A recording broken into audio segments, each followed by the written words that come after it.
fikir var, bu crackte ilim var. Beslenir iman, her yer ihtilaf, şer ve istila, bence bir liman.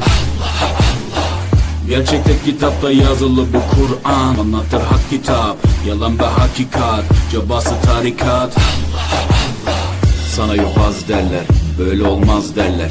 Onlar gibi düşünmedikçe çoban derler. Biz Müslümanız, düşüncemiz hüsnü zandır. Bak istediğin güçle saldır. Biz Rabbe müptelayız. İşimde Allah, dilimde Allah, zikrimde Allah, fikrimde Allah, aklımda Allah, aşkımda Allah, aslımda Allah, kanımda Allah. Hasbi Rabbi Cellallah, ma fi kalbi gayri